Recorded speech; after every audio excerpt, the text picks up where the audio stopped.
তো সবাইকে আসসালামু আলাইকুম। সবাই কেমন আছেন? আশা করি সবাই অনেক অনেক ভালো আছেন। রাহাত টুনটুনি বসে গেছে। হ্যাঁ, তুমি খাবে, এসে বসে থাকো। প্রথমে কিন্তু আমি তেঁতুলটা পানি দিয়ে ভিজায় রাখছি, যেহেতু তেঁতুল শক্ত হয়ে গেছে। এখানে বসো, রুটির উপরে ইয়ে করো না। আর আজকে কিন্তু নতুন একটা রেসিপি বানাবো। এই তো ভেট মাখাবো, আর সাথে কিন্তু এই তো শাপলা, আমার বোনের মেয়ের রাহাত জেদ লাগিছে যে মাখায় খাবে। তো কি আর করার, তুলে আসলাম, এখন হচ্ছে মাখায় দেওয়া লাগবে। তো যাই হোক, এখন মাখাবো। আজকে কিন্তু আমি দেখছি ভেট মাখাও কিন্তু খাই। তো আগে প্রথমে আমি কুটা দিব, তাই না?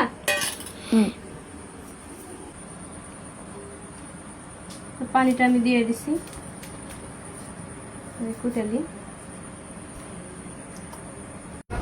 তো দেখেন ভেট আমি রাহাত খাইতে খাইতে একটা খেয়ে দিছি। কি আর করার, কিছু করার আছে? আর একটুকি কিন্তু শাকটা লেগেছে।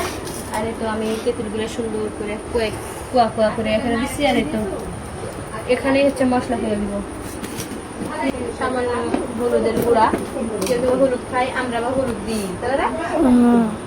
আর তেঁতুল আছে তো একটু বেশি করে মরিচ দিয়ে দিই।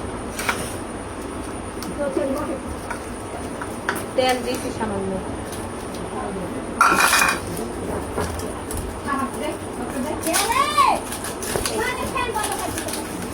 তেল বন্ধ করতে হবে না, বেশি টক আর অল্প একটু শাকলা।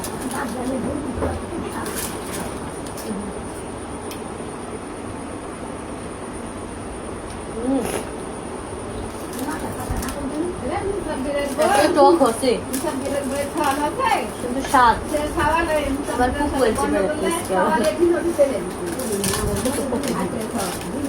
যাও বসো, এটাও শেষ। ওই আর খাবে না কিন্তু। কেন আপনারা চলে আসেন, স্বাদ হচ্ছে তো। আর তারপর ফুলের ডাটা কিন্তু যত এইভাবে করবেন, সে তো আরো নরম হবে, খেতে পারবেন।